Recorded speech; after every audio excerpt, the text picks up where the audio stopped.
안녕하세요. 잡시광입니다. 얼마 전 남미 브라질의 한인 식당에 강도가 들어 인질극을 벌였는데 수상한 낌새를 눈치챈 이웃집 한국인 남성이 총격전 끝에 인질을 무사히 구하고 강도들을 붙잡는 데 결정적인 역할을 한 사건이 있었습니다. 그런데 각 잡힌 한국 남성의 총격 솜씨에 브라질이 깜짝 놀랐습니다. 브라질 현지 매체 UOL에 따르면 7월 18일 오후 브라질 상파울루 클레멘테 거리에 있는 20년 전통의 한인 식당에 강도들이 들이닥쳤습니다. 강도들은 70대의 한국인 주인과 직원 2명, 손님이었던 일가족까지 9명을 위협해 주방으로 끌고 가서 묶고 인질로 삼았습니다. 이후 얼굴을 가린 강도들은 한국인 식당 주인을 총으로 위협해 집으로 데려가 64만 헤알, 한화약 1억 5,300여만 원이라는 거액을 갈취했습니다. 그런데 이 과정에서 옆집에 사는 한국인 남성 B씨는 강도들로 보이는 사람들이 70대 이웃집 남성을 위협하며 데리고 다니는 것을 발견하고 무언가 일이 벌어졌음을 직감합니다. B씨는 곧장 경찰에 신고했지만 급박한 상황임을 깨닫고는 직접 나서기로 했습니다. 이후 B씨는 강도 2명에게 이끌려 순순히 식당 안으로 들어가는 것처럼 행동하다가 갑자기 주머니에 있던 총을 꺼내 강도들을 향해 발포했습니다. 그런데 사격의 자세와 정확도는 액션 영화의 한 장면이라고 봐도 과언이 아닐 정도였습니다. 그 후 1시간가량 총격전이 벌어졌고 그 과정에서 강도 1명은 숨지고 다른 1명은 중상을 입었습니다. 인질을 붙잡고 있던 나머지 1명도 밖에서 총격전이 벌어지고 자기 동료가 1명은 숨지자 도주했지만 신고를 받고 출동한 경찰에 붙잡혔습니다. 남은 강도들은 경찰과 2시간가량의 협상 끝에 인질을 모두 풀어주고 항복했습니다. 인질로 붙잡혔던 식당 주인과 직원, 손님과 주변 이웃 모두 무사한 것으로 알려졌습니다. 이후 브라질 공안국은 사망한 강도 1명을 제외한 나머지 3명을 붙잡아 감금하고 있다고 밝혔는데 이들은 오랫동안 식당을 운영해온 한국인 주인의 집에 현금이 많이 있다는 것을 알고 범행을 계획한 것으로 드러났습니다. 이 때문에 이 집에 경비원이나 가정 도우미들이 정보를 제공한 것이라는 의혹이 제기되고 있습니다. 당시 상황이 담긴 영상은 각종 해외 온라인 커뮤니티에 브라질 강도로부터 인질을 지킨 한국 남성이라는 제목으로 올라와 화제가 됐는데요.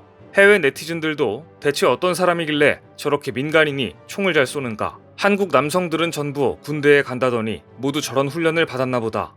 사건 직후 이 한국인 남성의 신원에 관심이 쏠렸습니다. 영상 속의 한국인은 제대로 총격 훈련을 받은 사람으로 보였고 이 영상 때문에 다시 한번 한국 남성들은 모두 저렇게 총을 잘 쏘느냐는 관심이 쏠리기도 했는데요. 추후 총격전을 벌여 제압한 한국인 남성 B씨는 스포츠 슈터인 것으로 밝혀졌습니다. 스포츠 슈터는 총기 등록증을 정식으로 발급받은 공식 총기 수집, 스포츠 사격 및 사냥 활동이 가능한 사람입니다.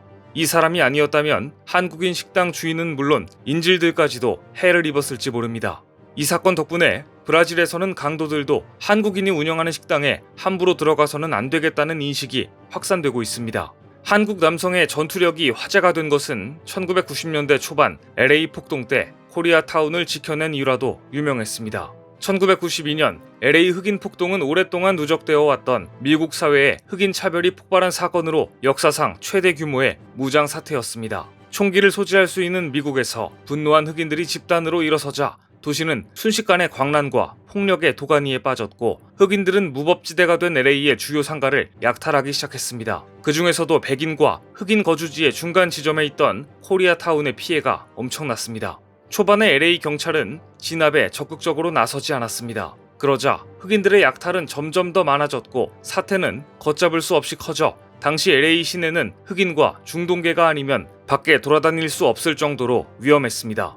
그런데 중무장한 LA 경찰들은 주로 백인들 주거지역의 방어에만 신경 썼습니다.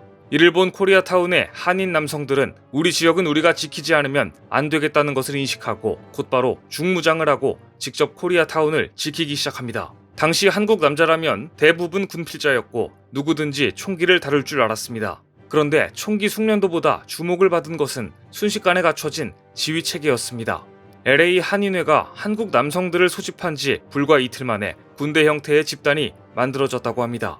이들 중에는 해병대 출신과 월남전에 참전했던 군인들도 있었던 것으로 전해집니다. 군대에 다녀온 한국 남성들은 대대, 중대, 소대 단위의 군대 작전 지휘체계가 이미 익숙한 상태였기 때문에 순식간에 하나의 병력이 완성된 것입니다. 평범한 아저씨들인 줄만 알았는데 위험에 처하자 정예 군인 수준의 전투력과 지휘 체계를 순식간에 갖추었고 가족의 목숨 그리고 피땀 흘려 모은 재산을 지키기 위해 총을 들고 코리아타운 방어에 나섰습니다. 당시 NBC 방송은 헬기를 타고 LA 현장을 취재하던 중 공중에서 코리아타운의 한 건물 옥상에 한인들이 대공초소를 연상시키는 진지를 구축하는 장면이 보도되면서 이 방송을 본 미국인들은 경악했다는 후문이 지금까지 전해지고 있습니다.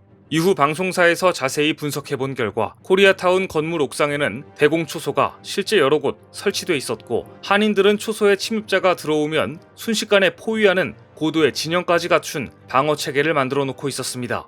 또한 LA 한인 라디오 방송이 지금 어느 상점이 흑인들의 약탈 대상이 되고 있다고 알려주면 곧바로 출동해 한인을 보호하는 특공대까지 조직하게 됩니다. 경계, 통신, 작전 수행까지 빠르게 가능한 시스템을 만든 것인데요. 실제 불을 끄기 위해 출동한 LA 소방차가 흑인들의 공격을 받는 사건이 발생했는데 무장한 한인들이 나타나 미국 소방대원을 구출해 주었다는 일화도 있습니다. 이 같은 사실은 방송을 통해 미국 전역에 소개되었고 흑인들 사이에서도 코리아타운은 공격하지 말아야 한다는 분위기가 형성되었습니다. 6일간의 폭동이 끝난 이후 코리아타운의 발빠른 방어 체계를 누가 어떻게 구축했는지에 대해 미국 방송사가 인터뷰를 요청하자 LA 한인 해병 전우회 출신 최고 지휘자는 한국 남자들은 대부분 군대에 다녀왔고 총을 쏠 줄 압니다. 한인타운 소집 2시간 만에 군필자들의 보직에 따라 임무가 배분되었으며 소집 4시간 만에 대공초소를 마련했습니다. 우리에게 탱크, 장갑차, 자주포 등이 있었다면 코리아타운 방어회는 그 모든 것을 운영할 수 있었습니다. 라고 말해 이 방송을 접한 미국인들은 또 한 번 놀라게 됩니다. 이때부터 미국 사회에서 한국인 하면 군대를 다녀온 군인들이라는 인식이 생기게 되는데요.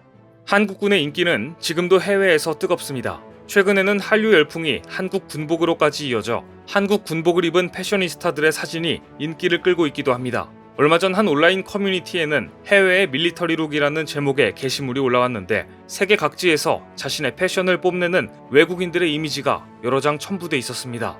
놀랍게도 이들이 입고 있는 군복은 언뜻 봐도 한국 군복이었습니다. 팔뚝에 선명한 병장 계급장, 왼쪽 가슴에는 군단 마크와 전역모에 수놓아진 개구리 마크, 오른쪽 가슴에 수놓아진 오창근이라는 너무나 친숙한 한국식 이름까지 한국 군복이라는 것을 한눈에 알 수 있었습니다.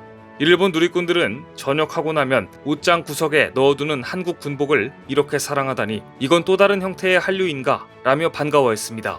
최근 한국의 전투력은 남성들뿐 아니라 여군들도 엄청난 성과를 거두며 해외에서 화제가 되고 있습니다. 육군 특수전사령부 소속 여군들이 세계 군인 스카이다이빙 대회에서 처음으로 정상에 오른 것입니다. 지난달 20에서 30일 오스트리아 귀싱에서 열린 제45회 세계 군인 강화 선수권 대회의 4인조 상호활동 부문에서 대한민국 여군들이 금메달을 수상했습니다. 이 여성 군인들의 연령은 29에서 39세로 2명은 자녀를 둔 엄마 군인이기도 합니다.